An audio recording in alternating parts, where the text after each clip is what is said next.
గణేశాయ నమః. శ్రీ సరస్వతి నమః. శ్రీ గురుభ్యో నమః. భక్తులరా, భారతంలో విశేషాలు చెప్పుకుంటాం. ఇందులో భాగంగా నిన్నటి వరకు మనం ఆది పర్వాన్ని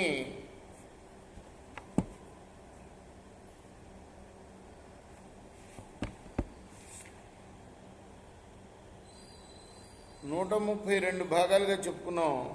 ఈ రోజున 133వ భాగం చెప్పుకునే ముందు వ్యాసవారిని ప్రార్థన చేసుకుందాం. వ్యాసాయ విష్ణురూపాయ వ్యాసరూపాయ విష్ణవే నమో వై బ్రహ్మనిధయే వాసిష్ఠాయ నమో నమః. అంజనానందనం వీరంజానకీ శోకనాశనం కపీశమక్షంతారం వందే లంకాభయంకరం.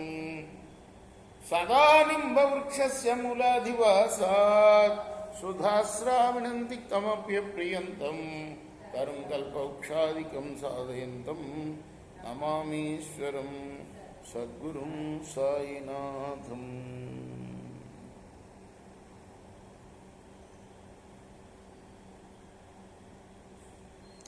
తిరుగుతూ ఉంటే మార్గాలు తెలుస్తాయి. నక్షత్రాలను చూసి దిక్కుల్ని గ్రహించవచ్చు. తాను తన జ్ఞానేంద్రియాలని అప్రమత్తంగా ఉంచుకుంటే పరుల చేత ఎప్పుడూ బాధపడడు. విదురుల మాటలు విన్న తర్వాత అన్యాపదేశంగా చెప్తున్నాడు విదురుడు, జాగ్రత్తగా ఉండాలి నువ్వు అని ధర్మరాజు. అప్పుడు ఆయన అన్నాడు, ధర్మరాజు నీవు చెప్పింది నాకు అర్థమైంది అని సమాధానం ఇచ్చాడు. మరి ఆ తర్వాత కూడాను కొంత దూరం విదురుడు ప్రయాణం చేశాడు. వాళ్ళెంబట వాళ్ళకి ఇంకా ముందుకు పోవడానికి అనుమతినిచ్చి విదురుడు ఇంటికి మళ్ళాడు. భీష్ముడు, పురజనులు, విదురుడు అందరూ కూడా మరలి వెళ్ళిపోయిన తర్వాత కుంతి కుమారుణ్ణి ధర్మజుడిని సమీపించి అన్నది, నాయన జనులందరి మధ్యలో విదురుడు ఎంతో స్పష్టంగా నీకు కొన్ని మాటలు చెప్పాడు. నువ్వు కూడా తెలిసింది అని సమాధానం చెప్పావు, కానీ నాకు మాత్రం ఏం తెలియలేదే ఒక్క ముక్క కూడా. అందులో నువ్వు తెలిసిందని చెప్పావు కదా, అది తెలిసిందేంటో మాకు కూడా చెప్పు అన్నదా. ఆ మర్మం ఏమిటో నేను వినాలి అనుకుంటున్నా. అప్పుడమ్మా చెప్తున్నాడు ధర్మరాజు, గృహాల్లో అగ్ని ప్రమాదం జరగవచ్చునని,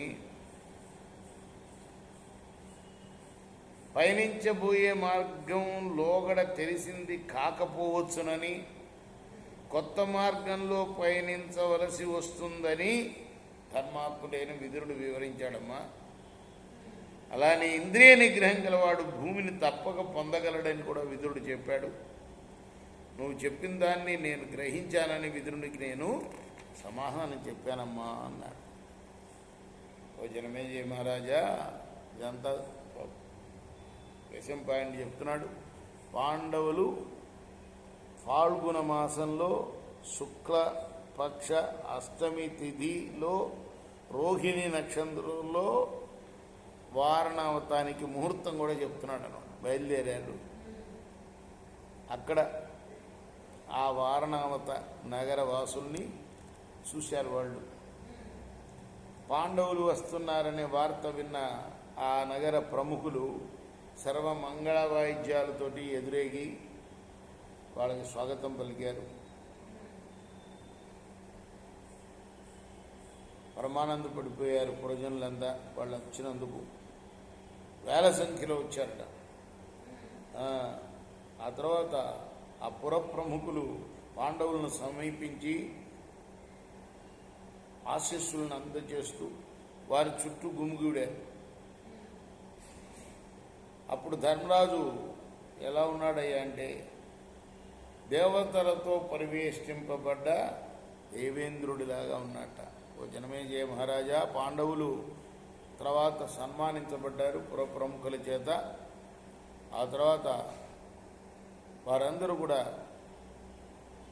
సాలంకృతమై అంటే అలంకరించుకొని చక్కగా జనగణాలతో నిండిన వారణావత నగరంలోకి ప్రవేశించారయ్యా అంటే ఎదురేగి తోడుకొని వెళ్ళారు ప్రజలందరూ కూడా.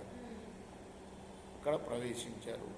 రేపు మనం కొనసాగిద్దాం. కృష్ణార్పణమస్తు. సాయి కృష్ణ.